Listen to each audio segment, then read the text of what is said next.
Subscribe now and press the bell icon. Never miss an update. Hello everyone, how are you? I think you will be fine. I am Neelam and I welcome to all of you to our study channel Kautilya Study Zone. आज हम अपना Indian polity का 12th chapter start करने जा रहे हैं और आज का हमारा टॉपिक है पार्लियामेंट्री सिस्टम। हम अपनी कंट्री के अंदर जो फॉलो होने वाले पार्लियामेंट्री सिस्टम के बारे में इसके अंदर पढ़ेंगे। तो देखिए, अगर हमारे कॉन्स्टिट्यूशन की बात करें तो देखिए, हमारे कॉन्स्टिट्यूशन के अंदर इंडिया के अंदर जो फॉर्म जो गवर्नमेंट की जो फॉर्म है वो जो इम्प्लीमेंट की जाती है, प्रोवाइड की गई है या प्रिस्क्राइब की गई है, वो कौन सी है? Parliamentary form of government. यानी हमारी कंट्री के अंदर पार्लियामेंट्री फॉर्म ऑफ गवर्नमेंट जो है वो प्रोवाइड करवाई गई है कॉन्स्टिट्यूशन के द्वारा। तो देखिए, ये पार्लियामेंट्री फॉर्म ऑफ गवर्नमेंट जो है वो दोनों लेवल पर की जाती है, एक तो स्टेट लेवल पर और इसके साथ साथ स्टेट लेवल पर, दोनों लेवल पर जो है इस फॉर्म को यहाँ पर इम्प्लीमेंट किया गया है। अब देखिए, अगर हम सेंटर की बात करें तो सेंटर के अंदर जो पार्लियामेंट्री सिस्टम अपनाया जाता है उससे रिलेटेड जो प्रोविजन है वो हमारे आर्टिकल 74 एंड 75 के अंदर दिए गए हैं। लेकिन अगर हम स्टेट की बात करें तो स्टेट के अंदर जो पार्लियामेंट्री सिस्टम फॉलो किया जाता है उससे रिलेटेड जो प्रोविजन है वो हमारे आर्टिकल 163 एंड 164 के अंदर दिए गए हैं। तो देखिए, हम बात करते हैं कि जो मॉडर्न जो गवर्नमेंट है, जो डेमोक्रेटिक गवर्नमेंट है, जहाँ पर डेमोक्रेसी को फॉलो किया जाता है, तो वहाँ पर जो गवर्नमेंट्स हैं उनको 2 पार्ट्स के अंदर डिवाइड किया गया है। एक तो है पार्लियामेंट्री सिस्टम और दूसरा है प्रेसिडेंशियल सिस्टम। तो देखिए, पार्लियामेंट्री और प्रेसिडेंशियल सिस्टम जो है ये किस बेस पर इनको क्लासीफाई किया गया है? इनका बेसिस है कि एग्जीक्यूटिव और लेजिस्लेचर के बीच में रिलेशन क्या है। अब एग्जीक्यूटिव कौन है? देखिए, जो लॉ को इम्प्लीमेंट करते हैं वो कहलाते हैं एग्जीक्यूटिव, और लेजिस्लेचर कौन है? लेजिस्लेचर वो होते हैं जो लॉ बनाते हैं। तो इस तरीके से इन दोनों के बीच में जो रिलेशन है उसी के बेस पर जो है इसको, जो हमारी मॉडर्न डेमोक्रेटिक जो गवर्नमेंट्स हैं उनको 2 पार्ट्स के अंदर डिवाइड किया गया है, एक है पार्लियामेंट्री और दूसरा है प्रेसिडेंशियल। तो देखिए, अगर हम सबसे पहले बात करें पार्लियामेंट्री सिस्टम की, तो देखिए पार्लियामेंट्री सिस्टम के अंदर क्या होता है कि जो एग्जीक्यूटिव्स होते हैं, यानी जो काम को इम्प्लीमेंट करने वाले होते हैं, वो रिस्पॉन्सिबल होते हैं लेजिस्लेचर के लिए। लेजिस्लेचर कौन? जिन्होंने कानून बनाया है। तो देखिए, इसके अंदर क्या होंगे, जो एग्जीक्यूटिव हैं वो लेजिस्लेचर के प्रति क्या होंगे, यहाँ पर रिस्पॉन्सिबल होंगे। लेकिन अगर हम प्रेसिडेंशियल सिस्टम की बात करें तो यहाँ पर एग्जीक्यूटिव लेजिस्लेचर के लिए किसी भी तरीके से कोई भी उनकी रिस्पॉन्सिबिलिटी यहाँ पर नहीं बनती है। ये दोनों जो हैं कॉन्स्टिट्यूशनली इंडिपेंडेंट होते हैं, यानी इनके काम जो है एक दूसरे से काफ़ी अलग होते हैं। एक दूसरे के कार्य जो है इनको आपस में एक दूसरे को अफेक्ट नहीं करते हैं और इनके कार्य एक दूसरे से अलग होते हैं। तो इसलिए जो है ये आपस में इंडिपेंडेंटली काम करते हैं और ये जो है एग्जीक्यूटिव वो लेजिस्लेचर के लिए यहाँ पर रिस्पॉन्सिबल नहीं होते। तो मेनली जो है इनके बीच में फ़र्क यही होता है कि पार्लियामेंट्री में क्या होता है, एग्जीक्यूटिव लेजिस्लेचर के प्रति क्या होंगे, रिस्पॉन्सिबल होंगे। लेकिन प्रेसिडेंशियल के अंदर क्या होता है कि वो जो है इसके प्रति रिस्पॉन्सिबल नहीं होंगे। तो देखिए, अगर हम पार्लियामेंट्री गवर्नमेंट की बात करें, जो पार्लियामेंट्री गवर्नमेंट सिस्टम है इसको कई नामों से जान सकते हैं। एक हमारा कैबिनेट गवर्नमेंट, दूसरा है responsible government, web minister model of government. अब ये web minister model of government क्यों बोला जाता है?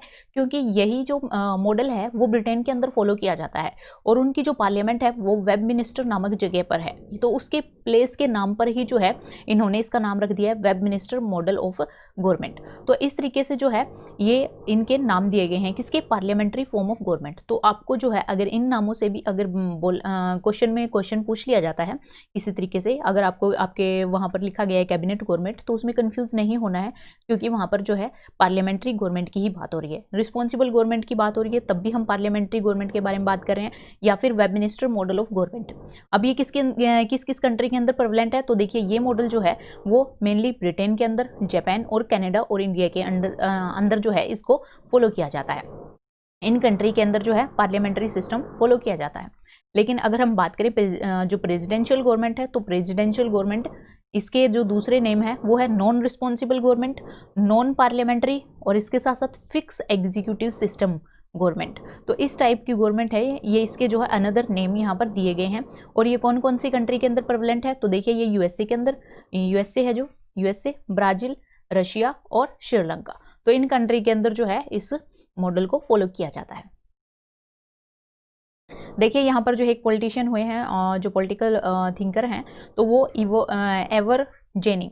तो आइवर जेनिंग का मानना है कि जो पार्लियामेंट्री सिस्टम है उसको एक तरीके से कैबिनेट सिस्टम भी बोला जाता है, और कैबिनेट को क्या बोला जाता है, ये है न्यूक्लियस ऑफ पावर, यानी सारी की सारी पावर जो है वो यहीं से आती है इन द पार्लियामेंट्री सिस्टम। मतलब सारी की सारी पावर किसके पास है, यहाँ पर कैबिनेट के पास है। तो देखिए इस वजह से इसको जो है कैबिनेट सिस्टम ऑफ गवर्नमेंट भी बोला जाता है। दोबारा फिर से इन्होंने बताया इसको रिस्पॉन्सिबल गवर्नमेंट भी बोला जाता है। इसके साथ साथ जो कैबिनेट क्या होते हैं, ये रियल एग्जीक्यूटिव होते हैं। कैबिनेट के अंदर हमारे जो है जितने भी होम मिनिस्टर, फाइनेंस मिनिस्टर, जितने भी मिनिस्ट्री होती है वो कैबिनेट मिनिस्ट्री के अंदर ही आती है। कैबिनेट के अंदर यानी मेन जो पर्सन होते हैं उनको इसके अंदर इंक्लूड कर लिया जाता है। तो ये रियल एग्जीक्यूटिव होते हैं। ये अकाउंटेबल टू द पार्लियामेंट, ये किसके प्रति अकाउंटेबल होते हैं, ये पार्लियामेंट के प्रति अकाउंटेबल होते हैं। मतलब अगर इनके द्वारा अगर जो है लॉ को इम्प्लीमेंट नहीं कराया जाता तो इनको इसके प्रति क्या ठहराया जा सकता है, इनको जो है अकाउंटेबल ठहराया जा सकता है।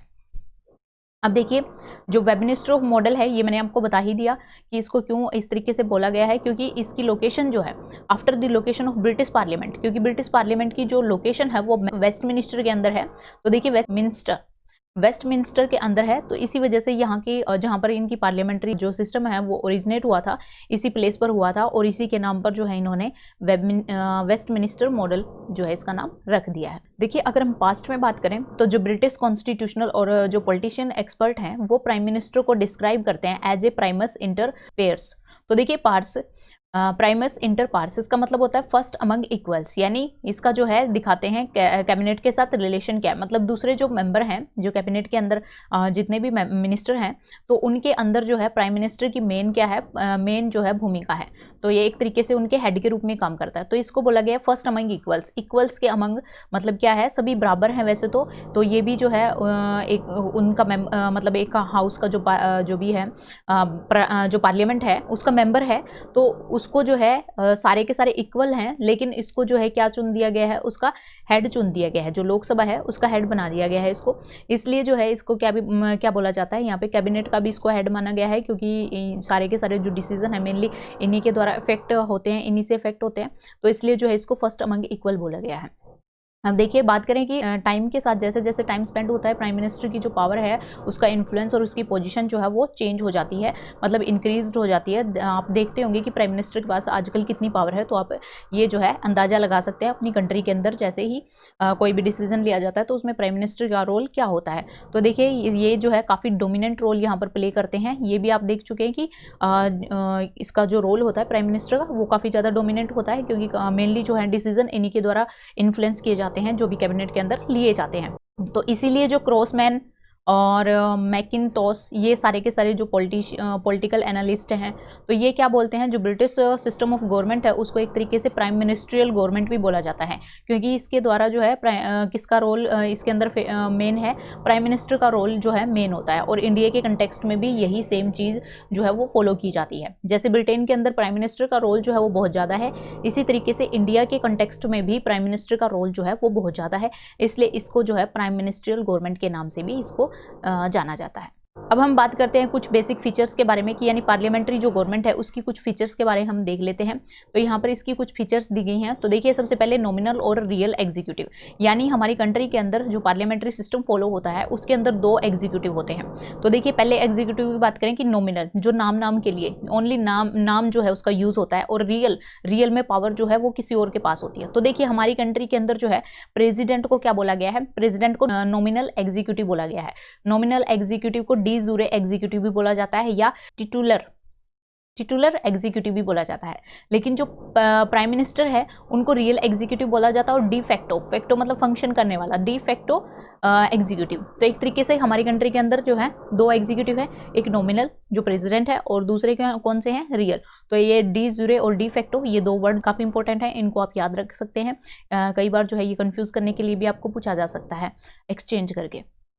अब देखिए जो प्रेसिडेंट होता है उसको हेड ऑफ स्टेट बोला जाता है, यानी हमारी कंट्री का हेड कौन है, वो है प्रेसिडेंट। यानी जो प्रेसिडेंट है ये क्या है, हेड ऑफ स्टेट। तो हमारी कंट्री का जो हेड है वो किसको बोला जाता है, प्रेसिडेंट को। लेकिन प्राइम मिनिस्टर जो है वो क्या है, वो हेड ऑफ गवर्नमेंट है, यानी जो गवर्नमेंट चुनकर आई है उसका हेड जो है वो प्राइम मिनिस्टर है। अब आर्टिकल 74 के अंदर क्या लिखा गया है, आर्टिकल 74 के अंदर लिखा गया है कि जो काउंसिल ऑफ मिनिस्टर होती है, काउंसिल ऑफ मिनिस्टर मतलब जिसमें हमारे home minister, finance minister, external affair minister और दूसरे जो मिनिस्टर्स होते हैं उन सब की जो मतलब उन सबको मिलाकर जो काउंसिल बनती है उसको काउंसिल ऑफ मिनिस्टर बोला जाता है और इसको प्राइम मिनिस्टर के द्वारा ही हेड किया जाता है। और यही काउंसिल ऑफ मिनिस्टर जो कि प्राइम मिनिस्टर के द्वारा हेड की जाती है, यही क्या करती है, प्रेसिडेंट को एड एंड एडवाइस देती है कि किसी भी कार्य को करना है, कोई भी लॉ लेकर आना है, किसी भी कार्य से रिलेटेड कोई भी मैटर इशू अराइज होता है, कोई भी मैटर उठता है, तो उसके ऊपर जो है प्रेसिडेंट को यही एड एंड एडवाइस देती है। और इसलिए जो है प्रेसिडेंट को यहाँ पर क्या बोला जाता है, यहाँ पर ये नॉमिनल एग्जीक्यूटिव की तरह है। और रियल में कौन काम कर रहा है, जो काउंसिल ऑफ मिनिस्टर है, COM, council of minister with PM, तो ये जो है ये यहाँ पर रियल में काम कर रही होती है। और जो भी इनके द्वारा एड एंड एडवाइस दिया जाता है वो प्रेसिडेंट के ऊपर बाइंडिंग होता है, यानी प्रेसिडेंट को मानना ही होता है। तो इस तरीके से आप देख सकते हैं कि यहाँ पर प्रेसिडेंट है वो ओनली नॉमिनल एग्जीक्यूटिव है, लेकिन रियल में पावर किसके पास है, वो जो है COM यानी council of minister with PM उनके पास है। अब देखिए सेकेंड फीचर की अगर हम बात करें तो यहाँ पर मेजोरिटी पार्टी रूल होता है, यानी पार्लियामेंट्री सिस्टम के अंदर क्या होता है, पार्लियामेंट्री सिस्टम के अंदर मेजोरिटी, जिसकी मेजोरिटी होती है यानी जिसके पास ज़्यादा सीटें आती हैं वही पार्टी जो है विन कर जाती है और उसी की गवर्नमेंट बनती है। तो देखिए जो लोकसभा में जिसको ज़्यादा सीटें मिलती हैं वही क्या करती है, वही पार्टी गवर्नमेंट यहाँ पर बनाती है। तो एक तरीके से जो लीडर होता है पार्टी का उसको प्राइम मिनिस्टर बना दिया जाता है। तो देखिए इस टाइम पर करंट में जो है कौन है हमारे प्राइम मिनिस्टर, तो आप देख सकते हैं जो नरेंद्र मोदी हैं वो हमारे जो है प्राइम मिनिस्टर हैं। और ये किसके द्वारा अपॉइंट किए जाते हैं, ये प्रेसिडेंट के द्वारा अपॉइंट किए जाते हैं। और प्रेसिडेंट जो है उसी पर्सन को यहाँ पर अपॉइंट करता है जिसको क्या मिलती है, यहाँ पर मेजोरिटी मिलती है। तो सिर्फ उसी पार्टी का जो है मेंबर यहाँ पर PM के रूप में नियुक्त किया जा सकता है, किसके द्वारा, प्रेसिडेंट के द्वारा। और दूसरे जो मिनिस्टर हैं जैसे फाइनेंस मिनिस्टर, होम मिनिस्टर, ये सारे के सारे मिनिस्टर जो हैं वो भी प्रेसिडेंट के द्वारा अपॉइंट किए जाते हैं, लेकिन वो एडवाइस किसके द्वारा दिया जाएगा, वो दिया जाएगा प्राइम मिनिस्टर के द्वारा। यानी प्राइम मिनिस्टर जिसको चाहे वो क्या कर सकते हैं, मिनिस्टर बना सकते हैं। अब देखिए कि अगर किसी भी पार्टी को मेजोरिटी नहीं मिलती है, अगर मान लिया कोई भी पार्टी मेजोरिटी में नहीं आती है, तो वहां पर कैसी गवर्नमेंट बनती है, वहां पर जो है कोलिजन गवर्नमेंट बनती है। एक तरीके से कोलिजन गवर्नमेंट वहां पर बनाई जाती है। कोलिजन मतलब वहां पर दो या दो से अधिक पार्टियां जो है वो मिलकर वहां पर क्या करती हैं, गवर्नमेंट बनाती हैं। ये जो है आप काफ़ी ज़्यादा देख सकते हैं अपनी कंट्री के अंदर अभी जो चलता रहता है कि जहाँ पर जैसे हरियाणा के अंदर भी ऐसी गवर्नमेंट बनी हुई है अभी, और इसी तरीके से महाराष्ट्र के अंदर भी ऐसी गवर्नमेंट बनी थी। तो इस तरीके से आप देख सकते हैं कि यहाँ पर जो है जब भी एक पार्टी के पास ज़्यादा वोट नहीं आते हैं तो वो जो है आपस में 2 या 3 पार्टियां मिलकर के यहाँ पर गवर्नमेंट बनाती हैं। अब देखिए बात करते हैं हम कलेक्टिव रिस्पॉन्सिबिलिटी। तो देखिए यहाँ पर जो रिस्पॉन्सिबिलिटी है सभी मिनिस्टर की वो कलेक्टिवली काउंट की जाती है, ना कि सिंगल एक मिनिस्टर की। यानी अकेले जो होम मिनिस्टर है उसकी कोई रिस्पॉन्सिबिलिटी नहीं होगी अकेले, लेकिन पूरी की पूरी जो मिनिस्ट्री है, COM है, काउंसिल ऑफ मिनिस्टर है, तो सारे के सारे जो हैं कलेक्टिवली रिस्पॉन्सिबल होते हैं। किसके लिए, जो पार्लियामेंट है, पार्लियामेंट के लिए in general and Lok Sabha in particular. अगर पार्टिकुलर की बात करें तो क्योंकि ये लोकसभा के अंदर ही सारे मेन जो हैं फंक्शंस जो है वो होते हैं, क्योंकि यहाँ पर जो गवर्नमेंट चुनकर आती है जितनी भी डायरेक्ट इलेक्शन होते हैं वो लोकसभा के लिए होते हैं। तो आप देख सकते हैं डायरेक्टली लोगों के द्वारा यहाँ पर चुने जाते हैं लोकसभा के जितने मेंबर हैं। तो यहाँ पर देखिए ये रिस्पॉन्सिबल किसके लिए होंगे, तो इन्हीं के लिए होंगे, क्योंकि ये डायरेक्टली इलेक्ट होकर आते हैं, लोगों के द्वारा डायरेक्टली इनको इलेक्ट किया जाता है। तो एक तरीके से जो है पार्टिकुलरली अगर हम बात करें तो ये जो है किसके लिए रिस्पॉन्सिबल होते हैं, लोकसभा के लिए, लेकिन इन जनरल ये जो है पूरी की पूरी पार्लियामेंट के लिए ये रिस्पॉन्सिबल होते हैं। और अकेले रिस्पॉन्सिबल नहीं होगा, एक सिंगल मिनिस्टर को रिस्पॉन्सिबल नहीं ठहराया जाता है। यहाँ पर कोलेक्टिवली जितने सारे मिनिस्टर्स हैं उनको यहाँ पर रिस्पॉन्सिबल ठहराया जाता है। तो एक तरीके से यहाँ पर बात की गई है कि ये टीम की तरह काम करते हैं, स्विम एंड सिंक टुगेदर। अगर ये तैरते हैं तो भी इकट्ठा और डूबते हैं तो भी इकट्ठा। तो एक तरीके से लोकसभा जो है पूरी की पूरी मिनिस्ट्री को यहाँ पर हटा सकती है by passing a vote of no confidence motion pass करके यहाँ पर क्या किया जा सकता है, लोकसभा जो है इनको हटा सकती है। अगर ये अच्छे से काम नहीं कर रहे हैं, अच्छे से फंक्शन नहीं कर रहे हैं, तो लोकसभा जो है इनको नो कॉन्फिडेंस मोशन पास करके यहाँ पर इनको हटा सकती है। मतलब इनके अगेंस्ट में जो है अपना वोट देकर इनको क्या किया जा सकता है, हटाया जा सकता है। आगे फोर्थ की बात करें तो देखिए फोर्थ के अंदर बात की गई है पॉलिटिकल होमोजेनिटी। अब पॉलिटिकल होमोजेनिटी का मतलब ये है कि जितने भी ये एक ही पार्टी के मेंबर होते हैं, जो काउंसिल ऑफ मिनिस्टर होते हैं और मेंबर्स होते हैं, वो सारे के सारे एक पॉलिटिकल पार्टी से बिलोंग करते हैं। पॉलिटिकल सेम उनकी जो है, जिस पार्टी से बिलोंग करते हैं तो आपने देखा होगा कि उस पार्टी की जो है आइडियोलॉजी जो है वो लगभग सेम होती है। तो इस तरीके से जो है सारे के सारे जो ये मेंबर हैं, जो काउंसिल ऑफ मिनिस्टर हैं, वो जिस पॉलिटिकल पार्टी से बिलोंग करते हैं सेम पॉलिटिकल पार्टी से ही बिलोंग करेंगे, और उसके साथ साथ जो है इनकी आइडियोलॉजी भी है वो सेम ही मिलती है। यानी ये किसकी फीचर है, ये पार्लियामेंट्री फॉर्म ऑफ गवर्नमेंट की जो है फीचर है। लेकिन इन केस ऑफ कोलिशन, अगर कोलिशन हुआ है तो वहां पर जो है कंसेंसस के द्वारा यहाँ पर डिसीजन होते हैं, और मिनिस्टर भी जो है वहां पर कंसेंसस से ही डिसीजन लेते हैं। यानी दोनों तीनों पार्टियां जिन्होंने कोलिशन यहाँ पर बनाया है उन सबकी सहमति से यहाँ पर डिसीजन लिया जाएगा। अदरवाइज जो है अगर किसी ने मेजोरिटी हासिल की है तो वहां पर वो पार्टी अपने हिसाब से, अपनी आइडियोलॉजी के हिसाब से डिसीजन ले सकती है। तो देखिए फिफ्थ फीचर की हम बात करते हैं। तो फिफ्थ फीचर क्या है, डबल मेंबरशिप। डबल मेंबरशिप का मतलब है कि जो मिनिस्टर हैं, मिनिस्टर कौन, जो काउंसिल ऑफ मिनिस्टर के अंदर है हमारे होम मिनिस्टर, और ये सारे के सारे जितने भी आपके हैं इनको सबको आप यहाँ पर देख सकते हैं कि जितने भी हमारे मिनिस्टर हैं वो क्या है, member of both legislature and executive. मतलब ये लेजिस्लेचर के भी मेंबर हैं और एग्जीक्यूटिव के भी मेंबर हैं, मतलब दोनों की मेंबरशिप इनके पास है। तो एक तरीके से जो है इनके पास क्या है, डबल मेंबरशिप है। एक पर्सन को जो है मिनिस्टर बनाया जा सकता है बिना, अगर वो पार्लियामेंट का मेंबर नहीं है उसको बनाया जा सकता है, लेकिन वो सिर्फ ओनली 6 मंथ के लिए बनेगा। अगर 6 मंथ तक वो जो है पार्लियामेंट का मेंबर नहीं बनता है तो उसको जो है मिनिस्टर के पद से हटाया जा सकता है। मतलब कोई भी तीसरा मेंबर, मान लिया जो है हमारी पार्लियामेंट के अंदर जो है इलेक्शन, पूरे के पूरे इलेक्शन होने के बाद जो है लोकसभा के इलेक्शन हो जाते हैं, और उसके बाद जो है कोई पर्सन जीत कर नहीं आता है, लेकिन फिर भी उस पर्सन को क्या बना दिया जाता है, वहां पर जो है मिनिस्टर बना दिया जाता है। मान लिया उसको जो है फाइनेंस मिनिस्टर बना देते हैं, फाइनेंस मिनिस्टर बना दिया, लेकिन उसको जो है क्या करना पड़ेगा, अगले 6 मंथ के अंदर अंदर उसको क्या करना पड़ेगा, पार्लियामेंट का मेंबर बनना पड़ेगा। मतलब उसको इलेक्शन में जीत करके आना पड़ेगा। अगर वो जीत कर नहीं आता है तो उसको जो है 6 महीने के लिए ही यहाँ पर रखा जाएगा, उसके बाद इसको हटा दिया जाएगा। ओनली 6 मंथ तक ये मिनिस्टर बन सकता है बिना मेंबर बने।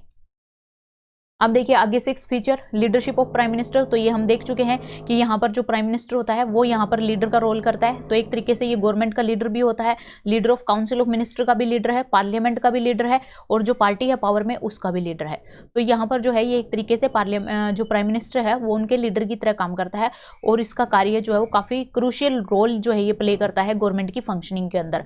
मतलब काफ़ी ज़्यादा इंपॉर्टेंट डिसीजन जो है वो इसी के हिसाब से जो है वो डिसाइड होते हैं।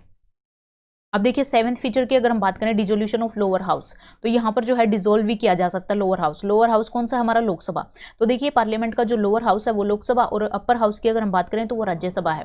तो उसको क्या किया जा सकता है, लोकसभा को क्या किया जा सकता है, यहाँ पर डिसोल्व किया जा सकता है बाय प्रेसिडेंट के द्वारा। अगर जो है, लेकिन वो कब कर सकता है, जब प्राइम मिनिस्टर जो है वो रिकमेंड कर दे। तो प्राइम मिनिस्टर जो है रिकमेंड करता है तो यहाँ पर जो है प्रेसिडेंट क्या कर सकते हैं, उसको डिसोल्व कर सकते हैं before the expiry of its term. मतलब इसकी टर्म एक्सपायर होने से। वैसे तो हम देखते हैं कि लोकसभा जो है वो 5 साल के लिए चुनी जाती है, लेकिन अगर प्राइम मिनिस्टर को लगता है कि उसके जो मिनिस्टर्स हैं वो अच्छे से काम नहीं कर रहे हैं तो यहाँ पर प्राइम मिनिस्टर क्या कर सकता है, रिकमेंड कर सकता है प्रेसिडेंट को कि आप क्या करें, यहाँ पर इस हाउस को क्या कर दे, डिसोल्व कर दें, क्योंकि यहाँ पर जो है अच्छे से जो है मिनिस्टर्स काम नहीं कर रहे हैं। तो एक तरीके से उसको डिसोल्व करवा सकता है बिफोर एक्सपायरी ऑफ 5 ईयर, यानी 5 साल खत्म होने से पहले उसको एक तरीके से डिसोल्व किया जा सकता है, और फ्रेश इलेक्शन के लिए जो है वहां पर बुलाया जा सकता है कि दोबारा से वहां पर इलेक्शन होंगे। तो एक तरीके से जो एग्जीक्यूटिव्स हैं, एग्जीक्यूटिव मतलब जो पीएम है, उनके पास क्या है, पावर है कि वो क्या कर सकते हैं, लेजिस्लेचर को भी डिसोल्व कर सकते हैं। तो एक तरीके से जो है ये क्या है, 7th फीचर है पार्लियामेंट्री सिस्टम की। उसके बाद देखिए सिक्रेसी। सिक्रेसी 8th फीचर है। इसके अंदर क्या होता है कि सारे के सारे जो यहाँ पर मिनिस्टर्स होते हैं, जो मेंबर्स होते हैं पार्लियामेंट के, तो वो क्या करते हैं, एक तरीके से सिक्रेसी की यहाँ पर ओथ लेते हैं। और ये ओथ किसके द्वारा दिलवाई जाती है, ये जो है प्रेसिडेंट के द्वारा दिलवाई जाती है। जितने मिनिस्टर होते हैं वो क्या करते हैं, जितने मिनिस्टर बनते हैं हमारे, वो सिक्रेसी की ओथ लेते हैं कि वो अपने ऑफिस के अंदर जो है सिक्रेसी को बनाए रखेंगे, कि वो जो है कोई भी ऐसी इंफॉर्मेशन जो है किसी को भी प्रोवाइड नहीं करेंगे जिससे जो है हमारी कंट्री को कोई भी हार्म हो सकता है, प्रोसीडिंग्स के बारे में, पॉलिसीज के बारे में, या कोई भी डिसीजन अगर लिया जाता है देश की सेफ्टी के लिए, उससे रिलेटेड कोई भी डिसीजन लिया जाता है तो उसको जो है सिक्रेसी को मेंटेन करेंगे। और ये जो ओथ वो एडमिनिस्टर की जाती है, किसके द्वारा, प्रेसिडेंट के द्वारा एडमिनिस्टर की जाती है। उसके बाद देखिए भी बात करते हैं हम feature of presidential system of government की फीचर की अगर हम बात करें तो देखिए ये अमेरिका के अंदर फॉलो होता है ये सिस्टम, ये हम देख चुके हैं, और कुछ एक कंट्री और हैं जिनके अंदर भी ये फॉलो होता है, जैसे कि हमने देखा था जो ब्राज़ील है, श्रीलंका है, उनके अंदर भी यही सिस्टम फॉलो होता है। तो देखिए कुछ फीचर्स की हम बात करते हैं। तो यहाँ पर देखिए प्रेसिडेंट जो है यहाँ पर हेड ऑफ स्टेट भी होता है और हेड ऑफ गवर्नमेंट भी होता है, लेकिन पार्लियामेंट्री सिस्टम के अंदर हमने क्या देखा था, स्टेट का जो हेड था वो कौन था, वहां पर प्रेसिडेंट था, लेकिन यहाँ पर गवर्नमेंट का कौन था, पीएम था। तो एक तरीके से आप देख सकते हैं कि वहां पर अलग अलग हेड थे, लेकिन यहाँ पर क्या है, दोनों के हेड कौन है, यहाँ पर प्रेसिडेंट है। President he head of state है और प्रेसिडेंट ही क्या है, हेड ऑफ गवर्नमेंट है। तो एक तरीके से वो दोनों पोजीशन यहाँ पर ऑक्यूपाई करता है। एक सेरेमोनियल जो पोजीशन है वो भी ये हेल्ड करता है, और हेड ऑफ गवर्नमेंट की तरह ये क्या करता है, ये एग्जीक्यूटिव ऑर्गन को भी लीड करता है, जैसे पीएम करता है हमारी कंट्री के अंदर, जैसे पीएम हेड करता है उसी तरीके से ये एग्जीक्यूटिव का हेड करता है। एग्जीक्यूटिव कौन, यानी सीओएम, जो मिनिस्टर्स हैं उनको एग्जीक्यूटिव बोला जाता है, जो मिनिस्टर हैं उनको एग्जीक्यूटिव बोला जाता है। तो एक तरीके से उनको भी ये लीड करता है।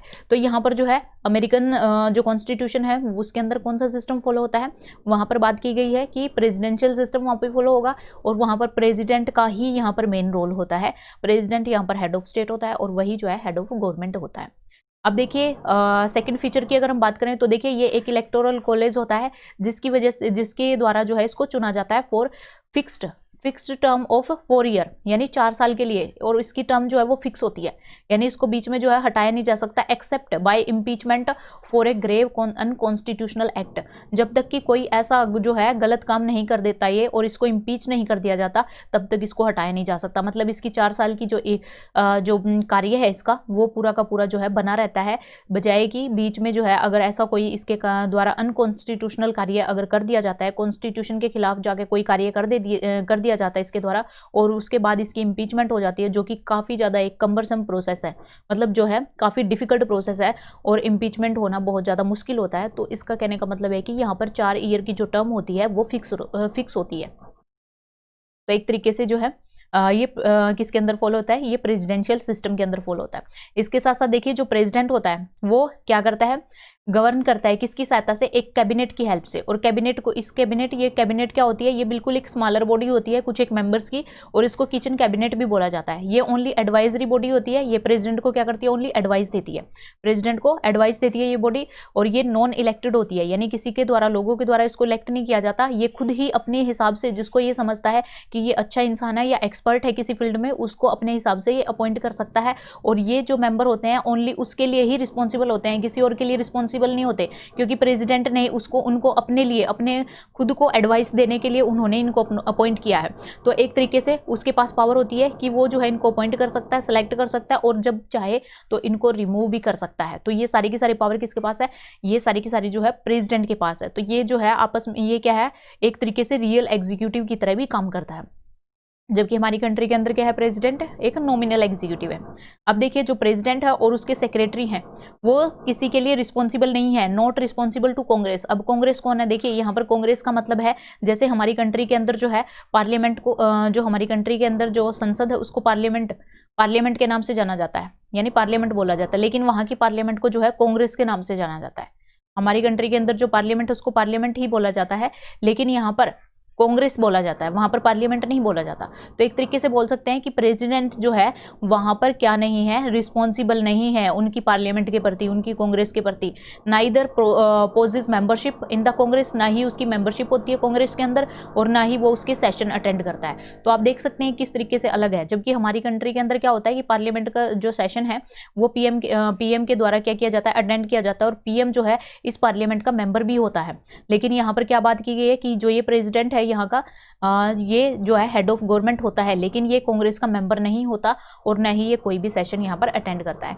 तो ये जो है इसके अंदर काफ़ी फर्क है। तो आप देख सकते हैं कि वहाँ के प्रेसिडेंट के पास कितनी ज़्यादा पावर है, जितनी हमारी इधर पीएम के पास है उतनी ही पावर जो है वहाँ के प्रेसिडेंट के पास है। जबकि हमारे यहाँ पर प्रेसिडेंट के पास इतनी पावर नहीं है, इसलिए उसको जो है नॉमिनल एग्जीक्यूटिव यहाँ पर बोला जाता है। ओनली उनका नाम चलता है, उनकी सील चलती है, अदरवाइज जो है उनके लिए ऐसा कोई भी फंक्शन यहाँ पर नहीं दिया गया है। अब देखिए यहाँ पर प्रेसिडेंट क्या कर सकता है, president can not dissolve lower house, यानी वहाँ का लोअर हाउस का क्या नाम है, हाउस ऑफ रिप्रेजेंटेटिव। हमारे यहाँ पर क्या था, लोकसभा। तो हमारे यहाँ पर लोकसभा है, और यहाँ पर क्या है, यहाँ पर उनके जो अमेरिका के अंदर है वो कौन सा है, lower house, house of representative, तो वहाँ पर प्रेसिडेंट यहाँ पर डिसोल्व नहीं कर सकता, लेकिन हमारी कंट्री के अंदर कर सकता है। हमारी कंट्री के अंदर जो प्रेसिडेंट है वो पीएम के कहने पर लोकसभा को क्या कर सकता है, डिसोल्व कर सकता है, लेकिन यहाँ पर नहीं कर सकता। अब देखिए यहाँ पर सेपरेशन ऑफ पावर का जो डॉक्ट्रिन है वो फॉलो किया जाता है, मतलब यहाँ पर जो है लेजिस्लेटिव, एग्जीक्यूटिव और जुडिशरी, इन तीनों की पावर जो है वो अलग अलग है और ये इंडिपेंडेंट ऑर्गन की तरह काम करते हैं। इनकी जो है पावर अलग अलग है, एक दूसरे के मैटर में ये इंटरफेयर नहीं करते, लेकिन हमारी कंट्री के अंदर ऐसा इतना ज़्यादा सेपरेशन नहीं है। एग्जीक्यूटिव और जो लेजिस्लेचर है वो आपस में एक दूसरे के ऊपर इंडिपेंडेंट है। हालांकि जुडिशरी को सेपरेट किया गया है और इनको भी कुछ एक सेपरेट पावर दी गई है, लेकिन फिर भी ये एक दूसरे पर इंडिपेंडेंट है, एक दूसरे पर क्या है, इंटरडिपेंडेंट है, एक दूसरे पर जो है एक दूसरे की सहायता से ये काम करते हैं, क्योंकि जो एग्जीक्यूटिव है वो लेजिस्लेचर के अंदर से ही निकल कर आए हैं। तो आप देख सकते हैं कि हमारे जो एग्जीक्यूटिव हैं, सीओएम है, पी के अंदर जितने भी मिनिस्टर हैं वो सारे के सारे इसी लेजिस्लेचर से निकल कर आते हैं।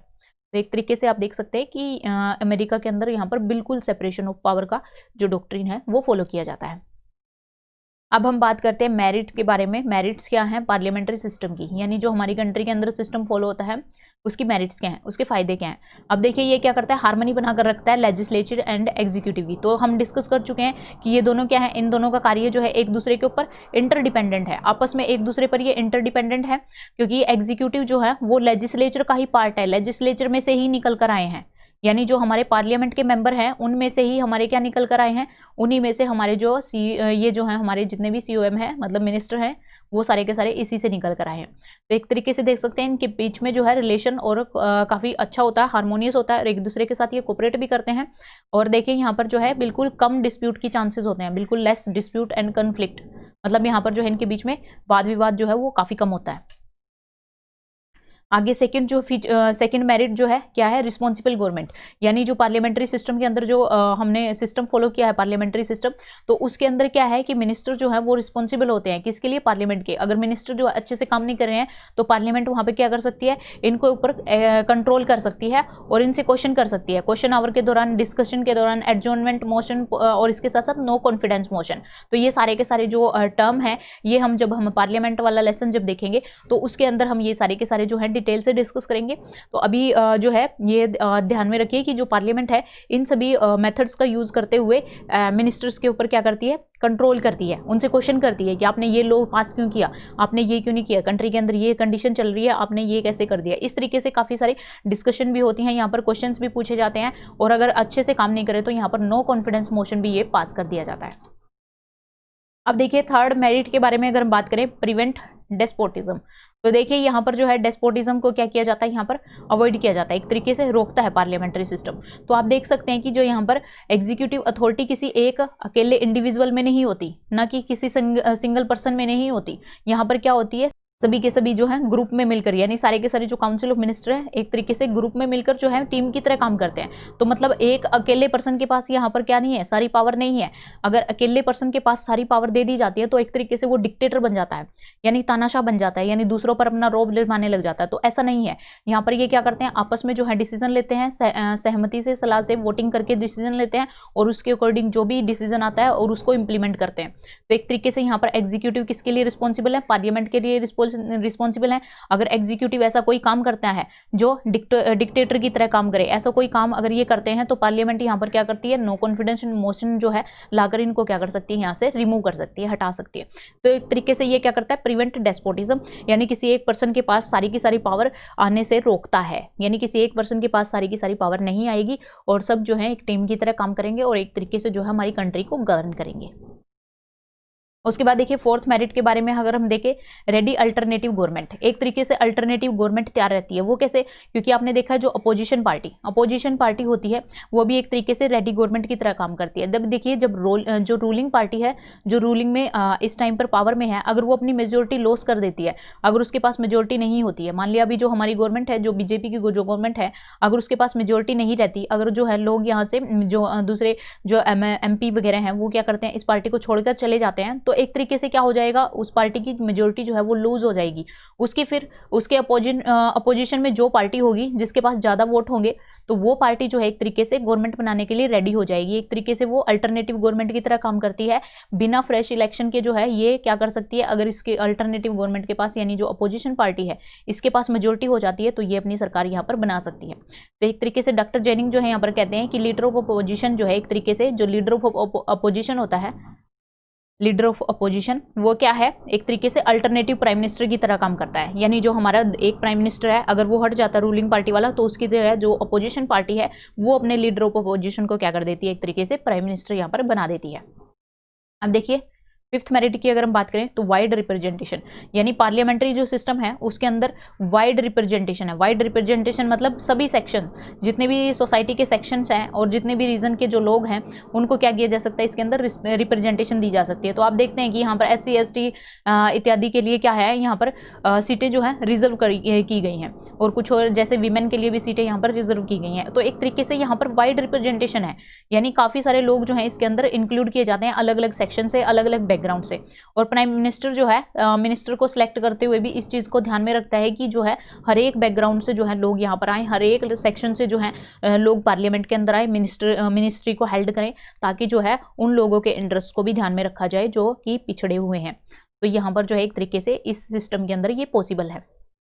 अब देखिए हम डीमेरिट की बात करते हैं कि पार्लियामेंट्री सिस्टम के अंदर डीमेरिट्स क्या हैं, यानी कमियां क्या हैं। तो देखिए कमियों में सबसे पहले है अनस्टेबल गवर्नमेंट। अनस्टेबल गवर्नमेंट क्यों है, क्योंकि इसको जो है कि इसकी टेन्योर की कोई गारंटी नहीं है। वैसे तो 5 ईयर के लिए जो है लोकसभा को चुना जाता है, लेकिन अगर ये अच्छे से काम नहीं करती है तो इसको क्या किया जा सकता है, नो कॉन्फिडेंस मोशन पास करके इसको यहाँ से हटाया जा सकता है, या पॉलिटिकल डिफेक्शन के थ्रू, या दूसरे जो है अगर कोलिशन से कोई गवर्नमेंट बनी है तो कोलिशन से अगर एक पार्टी जो है उससे नाराज हो जाती है, एक पार्टी जो है उसको फॉलो नहीं करती है, उसको सपोर्ट नहीं करती है, तो वो अपना क्या करती है यहाँ से जो भी उसने कोलिशन किया है उसको यहाँ से तोड़ सकती है। तो एक तरीके से वो पार्टी फिर गिर जाती है। तो इस तरीके से कोई ज़रूरी नहीं है कि वो 5 ईयर तक टिकी रहे।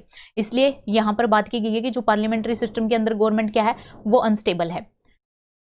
इसके लिए एग्जाम्पल हम देख सकते हैं, जैसे मोरारजी देसाई है, चरण सिंह की गवर्नमेंट थी, VP सिंह और चंद्रशेखर देवगौड़ा और IK गुजराल, इन सब की गवर्नमेंट जो है ये कुछ एग्जाम्पल दिए गए हैं कि कुछ टाइम के बाद जो है 1-1, 2-2 साल या कुछ और भी कम पीरियड के लिए जो ये बनी, और उसके बाद जो है फिर जो है ये गिर गई, यानी एक तरीके से खत्म हो गई। अब देखिए सेकंड डिमेरिट देखिए, no continuity of policies. No continuity of policies का मतलब क्या है कि जब भी एक पार्टी आती है तो वो अपने हिसाब से पॉलिसीज बनाती है, उसके बाद मान लिया अगले 5 ईयर के बाद जो है दूसरी पार्टी वहां पर रूल में आती है, तो वो क्या करती है, पहले वाली पार्टी की सारी पॉलिसीज जो है वो चेंज कर देती है।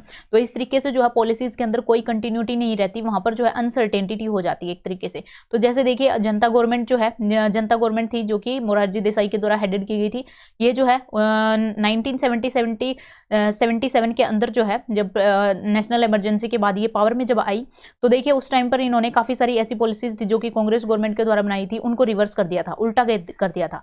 उसके बाद फिर 1980 के अंदर जो है दोबारा से जब कांग्रेस पार्टी जो है यहाँ पर पावर के अंदर आई, तो उन्होंने जो उनके द्वारा मोरारजी देसाई के द्वारा जो भी पॉलिसीज जो हैं खत्म की गई थी उनको दोबारा से फिर से रिपीट कर दिया।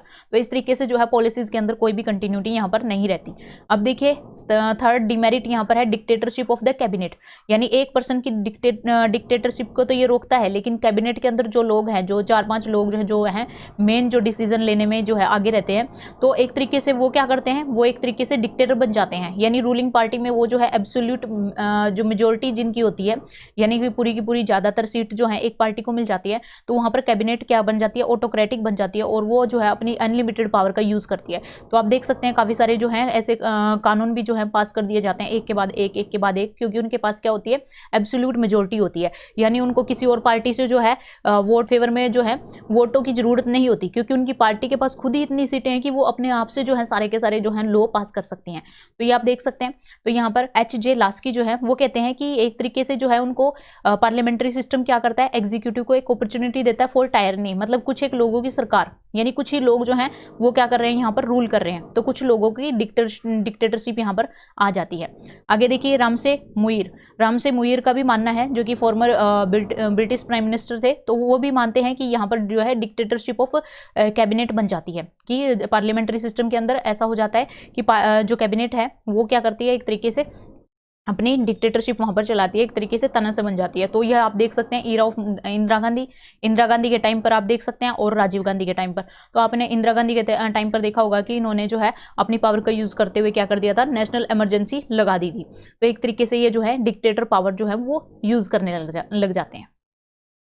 अब देखिए फोर्थ डीमेरिट के अंदर हम देखें अगेंस्ट सेपरेशन ऑफ पावर, यानी वैसे तो बात की गई है हमारी कंट्री के कॉन्स्टिट्यूशन हमें कहता है कि हमें क्या करना है कि जो भी हमारी गवर्नमेंट के 3 ऑर्गन है, तो हमारी गवर्नमेंट की 3 ऑर्गन कौन से हैं, लेजिस्लेटिव, एग्जीक्यूटिव एंड जुडिशरी। तो देखिए ये सारे के सारे जो 3 ऑर्गन है इनकी पावर जो है एक दूसरे से अलग होनी चाहिए, ताकि ये एक दूसरे के काम को जो है ठीक से कर सकें और एक दूसरे के काम में जो है किसी भी तरीके की अड़चन पैदा ना करें। लेकिन यहाँ पर हमने देखा कि जो एग्जीक्यूटिव है वो लेजिस्लेचर का ही पार्ट है, जो एग्जीक्यूटिव है हमारे मिनिस्टर्स हैं वो लेजिस्लेचर का ही पार्ट है और एक दूसरे से जो है इकट्ठे होकर ये काम करते हैं। तो एक तरीके से यहाँ पर जिस सेपरेशन ऑफ पावर की बात की गई थी, तो यहाँ पर कोई भी सेपरेशन ऑफ पावर नहीं रहता। एक तरीके से ये क्या करती है, जो कैबिनेट है यानी सीओएम है, काउंसिल ऑफ मिनिस्टर है, जिसके अंदर मिनिस्टर आते हैं कैबिनेट के अंदर, तो उसके अंदर क्या है कि एक हाइफन की तरह काम करती है, किसके बीच में, एग्जीक्यूटिव और लेजिस्लेटिव, मतलब दोनों को जोड़ने का काम करती है ये कैबिनेट। यानी सीओएम क्या करती है, एग्जीक्यूटिव और लेजिस्लेचर को जोड़ने का काम करती है। और ये किसके खिलाफ है, जो हमारा डॉक्ट्रिन है theory of separation of power, यानी हमने क्या करना है, पावर को अलग करना है, फ्यूजन ऑफ पावर को रोकना है, मतलब फ्यूजन ऑफ पावर। तो इसकी वजह से क्या हो जाता है, यहाँ पर फ्यूजन ऑफ पावर हो जाता है, एक दूसरे के अंदर जो है दोनों की पावर मिक्स हो जाती है।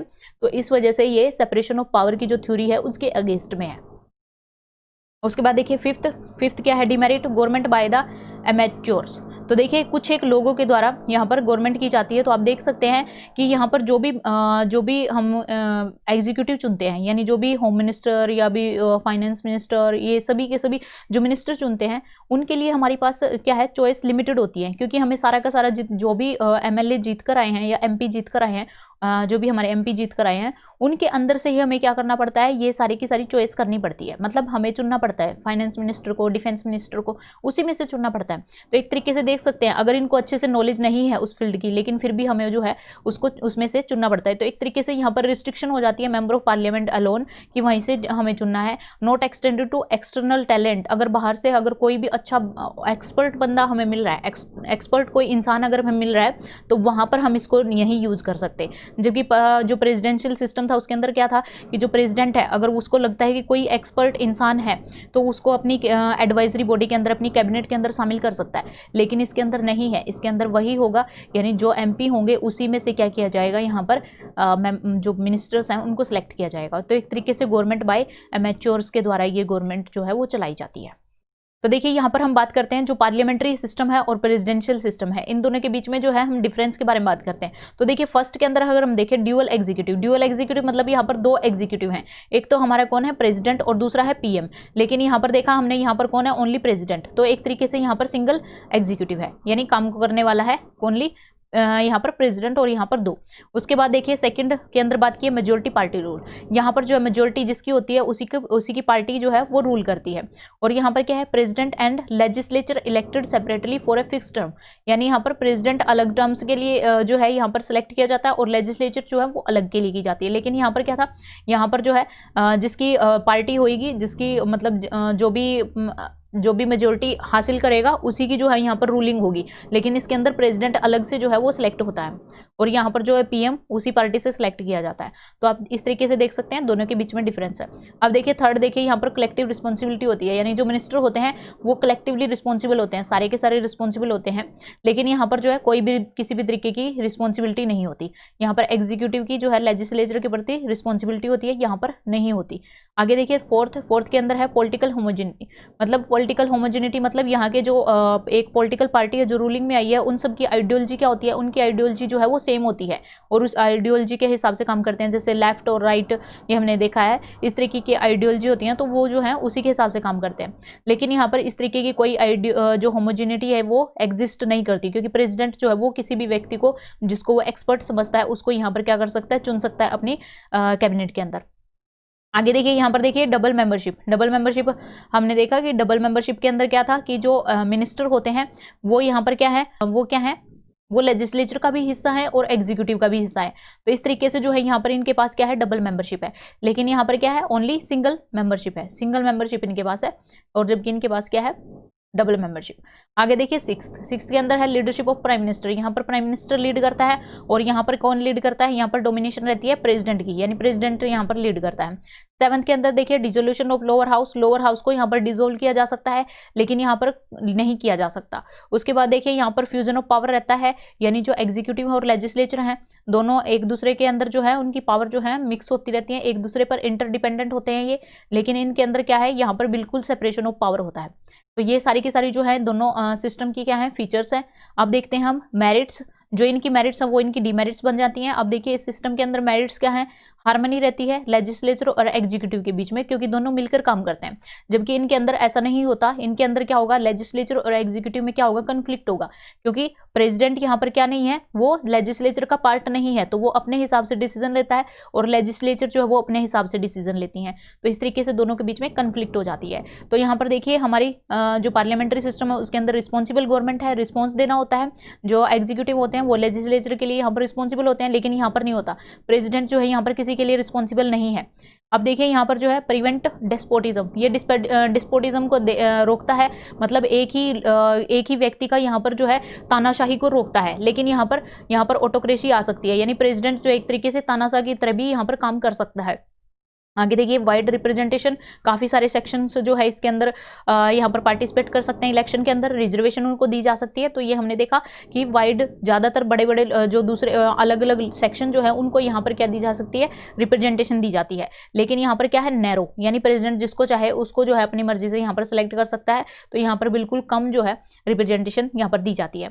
अब देखिए डीमेरिट्स देखते हैं हम, पार्लियामेंट्री सिस्टम की डीमेरिट क्या है, वो जो है इस सिस्टम की मेरिट बन जाएंगी। अब देखिए अनस्टेबल गवर्नमेंट, क्योंकि पार्लियामेंट्री सिस्टम में क्या आता है, नो कॉन्फिडेंस मोशन पास कर दिया जाता है। अगर कोई भी जो है मिनिस्टर सही ढंग से, मिनिस्ट्री जो हमारी सही ढंग से काम नहीं करती है, तो नो कॉन्फिडेंस मोशन के थ्रू क्या किया जा सकता है, जो गवर्नमेंट है उसको यहाँ से हटाया जा सकता है और जो है दोबारा से फ्रेश इलेक्शन किए जा सकते हैं। लेकिन यहाँ पर फ्रेश जो है स्टेबल गवर्नमेंट है, यानी पूरा का पूरा टेन्योर जो है वो पूरा करता है प्रेसिडेंट, बजाय कि उसने कोई अनकॉन्स्टिट्यूशनल एक्ट ना किया हो। आगे देखिए सेकंड के अंदर है no continuity in the policies. Policies के अंदर कोई कंटिन्यूटी नहीं है, तो आप देख सकते हैं कि एक पार्टी आती है वो दूसरी की पॉलिसीज को चेंज कर देती है, लेकिन यहाँ पर डेफिनिटीज इन द पॉलिसीज, तो यहाँ पर जो है टर्म फिक्स है। तो यहाँ पर क्या है, टर्म फिक्स होगी तो क्या होगा, अपने हिसाब से जो है प्रेसिडेंट वो क्या कर सकता है, अपनी पॉलिसीज जो है वो यूज कर सकता है उस टाइम तक। आगे अगेंस्ट सेपरेशन ऑफ पावर, तो इसके अंदर देखा हमने कि जो एग्जीक्यूटिव और लेजिस्लेचर है उन दोनों की पावर जो है एक दूसरे के अंदर मिक्स है, दोनों एक दूसरे के ऊपर इंटरडिपेंडेंट है, तो इस वजह से जो है ये सेपरेशन ऑफ पावर के अगेंस्ट है। लेकिन यहाँ पर बिल्कुल अलग अलग पावर है सबकी। प्रेसिडेंट एक तरीके से एग्जीक्यूटिव है तो उसकी अलग पावर है, लेजिस्लेचर की अलग पावर है और जुडिशरी की अलग पावर है। आगे देखिए यहाँ पर जो है गवर्नमेंट की जाती है गवर्नमेंट बाय एमेच्योर्स, मतलब यहाँ पर जो है आप एक्सपर्ट पर्सन को जो है वो चूज नहीं कर सकते बाहर से। जो मिनिस्टर हैं उनमें से ही आपको जो मेंबर हैं, मेंबर ऑफ पार्लियामेंट है, एमपीज हैं, उनको उनमें से ही आपको क्या करना पड़ेगा, मिनिस्टर्स को चुनना पड़ेगा। लेकिन यहाँ पर एक्सपर्ट के द्वारा गवर्नमेंट की जाती है, मतलब प्रेसिडेंट जिसको समझता है, जिसको अच्छा समझता है और एक्सपर्ट समझता है, जिसको नॉलेजेबल पर्सन है, उसको अपनी कैबिनेट के अंदर यहाँ पर अपॉइंट कर सकता है, वो बाहर से भी लोगों को अपॉइंट कर सकता है। तो एक तरीके से देख सकते हैं कि उसके अंदर जो है दोनों सिस्टम के अंदर कुछ अपनी मेरिट्स हैं, कुछ डिमेरिट्स हैं। तो इस तरीके से जो है ये हमारा सेक्शन यहाँ कंप्लीट होता है। अब देखिए कि हमारी कंट्री के अंदर जो है पार्लियामेंट्री सिस्टम ही क्यों अपनाया गया, इसका रीजन हम देखते हैं कि हमने जो है प्रेसिडेंशियल सिस्टम क्यों नहीं अपनाया, पार्लियामेंट्री को क्यों अच्छा लगा हमें। तो देखिए इसके रिगार्डिंग भी काफ़ी सारी जो है कॉन्स्टिट्यूएंट असेंबली थी, जो हमारी जब हमारा कॉन्स्टिट्यूशन बना था उसके अंदर जो है काफ़ी इसके अंदर डिस्कशन हुआ और उसके बाद जो है कुछ रीज़न दिए गए कि क्यों हमने जो है ब्रिटिश का जो पार्लियामेंट्री सिस्टम है वही अपनाया। तो इसके देखिए मेन रीज़न हम देख लेते हैं। सबसे पहला रीज़न है फैमिलियरिटी विद द सिस्टम, यानी फैमिलियर थे लोग, जो है फैमिलियर थे किससे, इस सिस्टम से। क्योंकि ब्रिटिश जो लोग हैं, आप देख सकते हैं कि जो ब्रिटिश पीपल थे वो हमारे ऊपर पहले ही राज कर चुके थे एक तरीके से, तो हमारे ऊपर जो है काफ़ी लंबे टाइम तक इन्होंने राज किया था। तो एक तरीके से हम जो है इस रूल के आदी हो चुके थे और ये जिस सिस्टम फॉलो करते थे, ये जो पार्लियामेंट्री सिस्टम जो फॉलो करते थे उससे हम फैमिलियर हो चुके थे, उसको सिस्टम को हम जानते थे। लेकिन प्रेसिडेंशियल सिस्टम जो है वो बिल्कुल हमारे लिए नया था, इसलिए जो है हमने इसको फॉलो किया क्योंकि इसका हमें एक्सपीरियंस हो चुका था। तो एक तरीके से जो है हम इसको लेने के लिए काफ़ी तैयार थे और हमें लास्ट 30 और 40 ईयर्स तक जो है एक काइंड ऑफ रिस्पॉन्सिबिलिटी जो है वो हमारे अंदर आ चुकी थी इस सिस्टम को फॉलो करते हुए, इसलिए जो है familiarity with the system first reason था।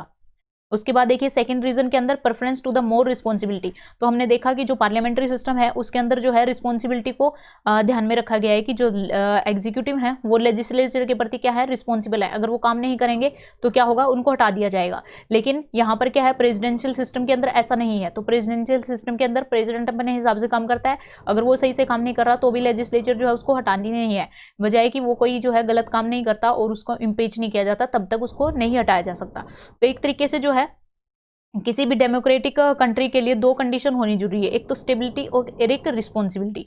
तो देखिए स्टेबिलिटी हमारी जो है वो अमेरिकन सिस्टम के अंदर थी, लेकिन वहां पर रिस्पॉन्सिबिलिटी नहीं थी। और अगर हम बात करें ब्रिटिश सिस्टम की, तो देखिए ब्रिटिश सिस्टम कौन सा, पार्लियामेंट्री सिस्टम। तो यहाँ पर जो है रिस्पॉन्सिबिलिटी थी लेकिन स्टेबिलिटी नहीं थी। तो हमने किसको प्रेफर किया, ज़्यादा रिस्पॉन्सिबिलिटी को प्रेफर किया, क्योंकि हमारी कंट्री की सिचुएशन ऐसी थी कि वहाँ पर जो है हम ऐसे सिस्टम को अफोर्ड नहीं कर सकते थे कि जो कि किसी भी तरीके की कोई रिस्पॉन्सिबिलिटी यहाँ पर ना ले। तो इसलिए हमने अमेरिकन सिस्टम को फॉलो ना करके ब्रिटिश सिस्टम को अपनाया, ताकि जो है रिस्पॉन्सिबल लोग जो हैं वो आएँ और अपनी रिस्पॉन्सिबिलिटी लें, ताकि जो है जो हमारी कंट्री के लोग हैं उनकी दशा को सुधारा जा सके। अब देखिए थर्ड रीजन की बात करते हैं। तो थर्ड रीजन के अंदर था क्या कि नीड टू अवॉइड, दोनों के बीच में जो कन्फ्लिक्ट है, लेजिस्लेटिव और एग्जीक्यूटिव के बीच में जो भी कन्फ्लिक्ट है उसको अवॉइड करना है। तो ऐसा नहीं हो कि हाँ भाई जो प्रेसिडेंशियल सिस्टम है उसके अंदर हमने देखा कि जो प्रेसिडेंट अपने हिसाब से काम करता है और लेजिस्लेचर अपने हिसाब से काम करता है, तो दोनों के बीच में क्या होगी, कन्फ्लिक्ट होगी, विवाद होगा दोनों के बीच में। और हमारी कंट्री अभी अभी आज़ाद हुई है, अभी इन्फेंट डेमोक्रेसी है, इन्फेंट मतलब अभी पैदा हुई है। तो इस तरीके से मतलब ब्रिटिश से आज़ाद हुई है, अभी इंडिपेंडेंट हुई है, तो ये कन्फ्लिक्ट को सहन नहीं कर सकती। यानी यहाँ पर जो है इस तरीके की कन्फ्लिक्ट होगी तो वो उसको सहन नहीं कर पाएगी, बल्कि एक तरीके से दोनों ऑर्गन इकट्ठे से अच्छे से काम करेंगी तो हमारी कंट्री की डेवलपमेंट के लिए काफ़ी ज़्यादा अच्छा होगा। तो इसलिए जो है इसको हमारी कंट्री के लिए जो है कंट्री की डेवलपमेंट के लिए कंड्यूसिव समझते हुए इन्होंने किसको अपनाया, यहाँ पर पार्लियामेंट्री सिस्टम को अपनाया। उसके बाद देखिए फोर्थ के अंदर देखिए नेचर ऑफ इंडियन पॉलिटी। तो हमारी इंडियन पॉलिटी मतलब इंडियन सोसाइटी का नेचर कैसा है। तो देखिए हमारी इंडियन सोसाइटी के अंदर हम देखते हैं काफ़ी सारी जो है कम्युनिटी के लोग यहाँ पर रहते हैं, प्लूरल सोसाइटीज़ यहाँ पर मिलती हैं, कॉम्प्लेक्स सोसाइटी, हेट्रोजीनियस है, काफ़ी सारे धर्मों के लोग यहाँ पर रहते हैं, काफ़ी सारे रिलीजन, कास्ट, तो आप देख सकते हैं। तो एक तरीके से जो है अलग अलग लोगों का अलग अलग सेक्शन का जो है इंटरेस्ट अलग है, उनके जो है अपनी अपनी अलग अलग प्रेफरेंसेस हैं, तो वो चाहते हैं कि उनके इंटरेस्ट को प्रोटेक्ट किया जाए। तो इसके लिए क्या होगा कि लोगों को वाइड रिप्रेजेंटेशन देने की ज़रूरत है, कि ताकि वो पार्लियामेंट के अंदर जाएं और अपनी बात रखें वहाँ पर, और जो है पार्लियामेंट के अंदर जो है इलेक्शन जीत कर आएँ और अपने लोगों के वेलफेयर के लिए वहाँ पर जो है बात रख सकें। ऐसा प्रेसिडेंशियल सिस्टम के अंदर नहीं है। तो इसलिए जो है एक तरीके से नेशनल स्पिरिट की जो भावना है उसको प्रपोर्ट करने के लिए, नेशनलिज्म की भावना को प्रपोर्ट करने के लिए और इंडिया को यूनाइटेड करने के लिए जो है हमें पार्लियामेंट्री सिस्टम को फॉलो करना पड़ा। अब देखिए कि पार्लियामेंट्री सिस्टम और जो प्रेसिडेंशियल सिस्टम है, क्या उसको पार्लियामेंट्री सिस्टम को प्रेसिडेंशियल सिस्टम से रिप्लेस कर देना चाहिए, इस पर काफ़ी ज़्यादा डिस्कशन और डिबेट हुई है सिंस 1970 से। इसके लिए और इस डिबेट को अंत करने के लिए क्या किया गया, सरवन सिंह जो कमेटी है वो अपॉइंट की गई कांग्रेस गवर्नमेंट के द्वारा 1975 के अंदर, ताकि जो है जो पार्लियामेंट्री सिस्टम है उसको हटाकर उसकी जगह प्रेसिडेंशियल सिस्टम लाया जा सके। लेकिन इन्होंने जो अपनी रिकमेंडेशन दी, उन्होंने कहा कि पार्लियामेंट्री सिस्टम काफ़ी अच्छे से काम कर रहा है, तो इस सिस्टम को जो है रिप्लेस करने की जरूरत नहीं है प्रेसिडेंशियल सिस्टम के साथ। आप देखिए हम बात करते हैं कि जो इंडिया के अंदर जो सिस्टम फॉलो किया जाता है, हमने देखा कि वो ब्रिटिश सिस्टम है, यानी ब्रिटिश के अंदर जो पार्लियामेंट्री सिस्टम फॉलो किया जाता है वही इंडिया के अंदर किया जाता है। लेकिन फिर भी इन दोनों के बीच में जो है कुछ डिफरेंसेस हैं। अब हम देखते हैं कि इन दोनों के बीच में क्या डिफरेंसेस हैं, कि आखिर इंडिया जब ब्रिटिश सिस्टम को फॉलो करता है तो फिर भी इसमें डिफरेंसेस कैसे हैं। तो देखिए इसमें कुछ डिफरेंसेस हैं। तो देख सकते हैं फर्स्ट डिफरेंसेस के अंदर बताया गया कि जो इंडिया है वो एक रिपब्लिकन सिस्टम को फॉलो करता है। रिपब्लिकन सिस्टम मतलब यहाँ पर जो हेड है यानी प्रेसिडेंट है उसका भी इलेक्शन होता है, उसको भी चुना जाता है। लेकिन अगर हम बात करें ब्रिटिश सिस्टम की, तो देखिए वहाँ पर मोनार्कियल सिस्टम है। मोनार्कियल सिस्टम मतलब हेड ऑफ स्टेट कौन है, वहाँ पर राजा और रानी है, उसको इलेक्ट नहीं किया जाता। ब्रिटेन के अंदर वहाँ पर किंग और क्वीन है, वहाँ पर वो क्या करते हैं, हेरिडेटरी पोजिशन। हेरिडेटरी पोजिशन मतलब यानी जो फादर है उसके बाद उसका सन और उसके बाद उसका सन, इस तरीके से जो है इस पोजिशन को हेल्ड करता है। लेकिन हमारी कंट्री के अंदर जो प्रेसिडेंट है उसको क्या किया जाता है, चुना जाता है। लेकिन वहां पर प्रेसिडेंट नहीं है, वहां पर क्या है, वहां का मोनार्क है।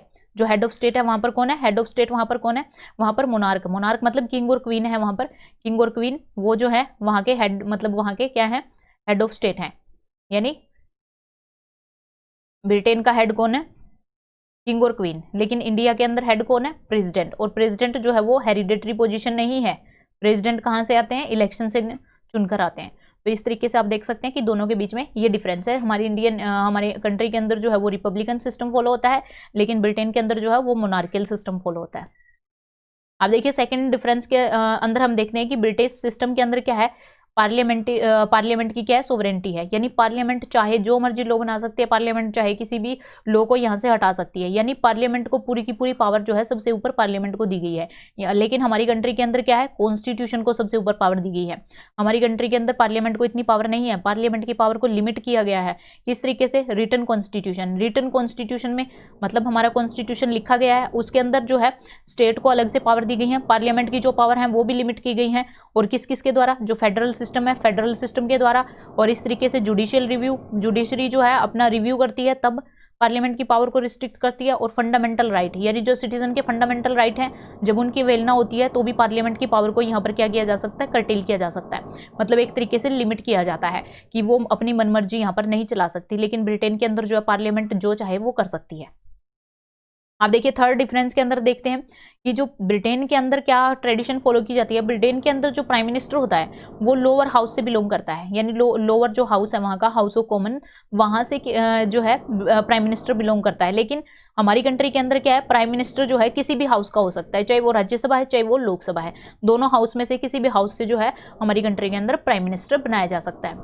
फोर्थ डिफरेंस के अंदर हम देखते हैं, तो देखिए फोर्थ डिफरेंस के अंदर क्या है कि जो ब्रिटेन है उसके अंदर जो मिनिस्टर हैं वो ओनली कौन बनाए जा सकते हैं, जो पार्लियामेंट के मेंबर है ओनली वही बनाए जा सकते हैं। लेकिन हमारी कंट्री के अंदर क्या है कि जो मेंबर नहीं है पार्लियामेंट का उसको भी मिनिस्टर बनाया जा सकता है, लेकिन वो कितने टाइम तक मिनिस्टर रहेगा, ओनली 6 मंथ तक, ओनली 6 मंथ तक रहेगा। अगर वो 6 मंथ के अंदर अंदर जीत करके मेंबर बन जाता है पार्लियामेंट का, अगर इलेक्शन जीत जाता है तो उसके बाद ही वो आगे जो है दोबारा से मिनिस्टर बन सकता है, अदरवाइज जो है उसको क्या करना पड़ेगा, अपना ऑफिस वहां से छोड़ना पड़ेगा। लेकिन यहाँ पर जो है कोई दूसरा मेंबर जो इलेक्शन हार चुका है उसको यहाँ पर नहीं बनाया जाता, कोई भी यहाँ पर मिनिस्टर नहीं बनाया जाता, लेकिन यहाँ पर बना दिया जाता है, इंडिया के अंदर बनाया जाता है। आगे देखिए फिफ्थ डिफरेंस के अंदर हम देखते हैं कि ब्रिटेन के अंदर system of legal responsibility follow होता है। इसके अंदर क्या है कि कोई भी लॉ जब पास होता है, जब वो वहाँ के राजा या क्वीन के द्वारा, जो भी किंग एंड क्वीन है उसके द्वारा जब साइन कर दिया जाता है, उसके बाद जो है वहाँ के जो मिनिस्टर है वो उसको क्या करता है, काउंटर साइन करते हैं, उसको क्या करते हैं, उसको काउंटर साइन करते हैं। लेकिन इंडिया के अंदर ऐसा सिस्टम फॉलो नहीं होता। इंडिया के अंदर जो है अगर प्रेसिडेंट ने साइन कर दिए तो वो एक्ट बन जाता है, उसके बाद किसी भी मिनिस्टर के वहाँ पर साइन की जरूरत नहीं है। तो यहाँ पर किसी भी मिनिस्टर के साइन की यहाँ पर जरूरत नहीं है, यहाँ पर कोई भी साइन जो है वो काउंटर साइन यहाँ पर किसी मिनिस्टर के द्वारा नहीं किया जाता, लेकिन वहाँ पर किया जाता है। आगे देखिए सिक्स्थ डिफरेंस के अंदर देखिए कि हमारे जो ब्रिटिश कॉन्स्टिट्यूशन है वहाँ पर शैडो कैबिनेट काम करती है। शैडो कैबिनेट मतलब एक तरीके से जैसे वहाँ पर देख सकते हैं कि एक जैसे रूलिंग पार्टी है, पीएम वहाँ पर जो है अपॉइंट है और वहाँ पर ये रूलिंग पार्टी रूल कर रही है। सेम इसी तरीके से इसकी शैडो मतलब इसकी परछाई, इसी तरीके से जो लीडर ऑफ ओपोजिशन है वहाँ पर एक तरीके से पीएम की तरह काम करता है। और इसी तरीके से इसके अंदर भी इसी तरीके से इन्होंने होम मिनिस्टर, फाइनेंस मिनिस्टर और ये सब बनाए होते हैं, डिफेंस मिनिस्टर जिस तरीके से यहाँ पर बने होते हैं। तो एक तरीके से यहाँ पर शैडो कैबिनेट काम करती है। इस तरीके से आप देख सकते हैं कि यहाँ पर जो है जो रूलिंग पार्टी है उसके अपोजिशन में जो अपोजिशन पार्टी है उसकी भी अपनी एक कैबिनेट होती है, ताकि जब ये गवर्नमेंट गिर जाए तो उसके साथ जो है उसके प्लेस में ये यहाँ पर आ जाए। लेकिन इंडिया के अंदर ऐसा सिस्टम जो है वो नहीं फॉलो किया जाता। इसके साथ साथ अगर यहाँ पर जो है कोई भी होम मिनिस्टर है, फाइनेंस मिनिस्टर है, डिफेंस मिनिस्टर है, ये कोई भी लॉ लेकर आते हैं, अगर मान लिया यहाँ पर होम मिनिस्टर कोई लॉ पास करता है तो यहाँ पर जो ये एक्सपर्ट इंसान है वो देखेगा कि क्या इसने ये जो लॉ पास किया है क्या वो सही है, ये इसने जो भी रिकमेंडेशन यहाँ पर दी है क्या वो सही है, जो भी प्रोविजन यहाँ पर लिए गए हैं। तो ये इस तरीके से क्रॉस चेकिंग होती है। इसी तरीके से फाइनेंस मिनिस्टर जो है कोई भी बिल यहाँ पर प्रेजेंट करता है तो उसके लिए भी यहाँ पर क्रॉस चेकिंग करने के लिए होता है। तो ये वाला सिस्टम, शैडो कैबिनेट का सिस्टम जो है ये ब्रिटेन के अंदर फॉलो होता है। इंडिया के अंदर ऐसा कोई भी इंस्टीट्यूशन वो नहीं बनाया गया है। तो यहाँ पर जो है ये मेन डिफरेंसेस जो इनके बीच में है। तो यहाँ पर ये हमारा चैप्टर फिनिश होता है। अगर आपको कोई भी डाउट है तो आप हमें कमेंट सेक्शन में लिख सकते हैं। If you like the video then please like, share and subscribe our channel and press the bell icon for the further notification of the video. Thank you for watching the video. Take care of yourself and God bless you. Subscribe now and press the bell icon. Never miss an update.